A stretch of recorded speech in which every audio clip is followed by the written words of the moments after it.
Hello everyone, my name is Daniel, and today we are going to be talking about the iPhone X. Again. The iPhone X comes in two different colors.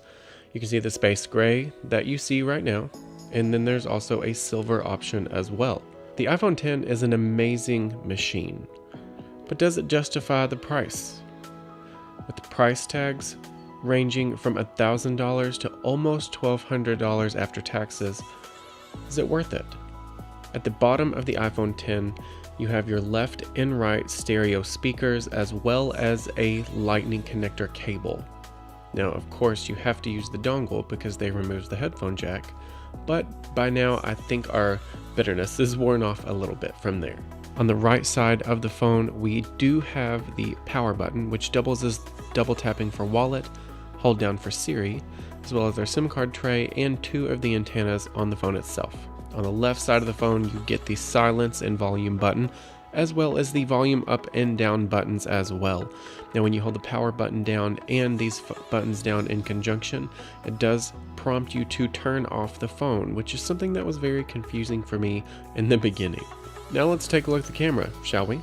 The iPhone X has a dual camera lens system, one wide-angle lens with an f-stop of 1.4 and a telephoto lens with an f-stop of 2.4.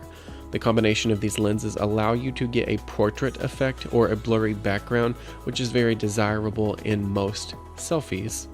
The display of the phone is a 5.8 OLED display, which is supposedly 4K capable.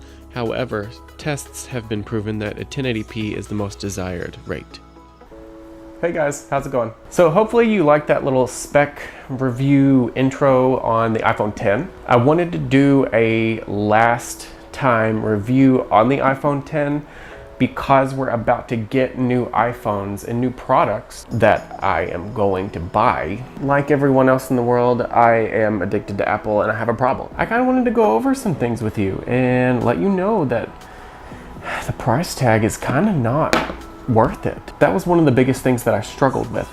And honestly, if they come out with something that had like an infinity display or something similar that the Galaxies and the Note phones have, then I would think a little bit differently about that because it would be cool. One of the biggest issues that I have is this knot that is on the freaking phone. The notch bothers me more than anything. Not only do I think the price does not justify what you get, it is premium pricing, it is Apple, I'm well aware. However, I kind of wanted something more, a little extra oomph, because basically the only thing that's different is this is an iPhone 8 that has facial features and does not have a home button, so you can use Face ID.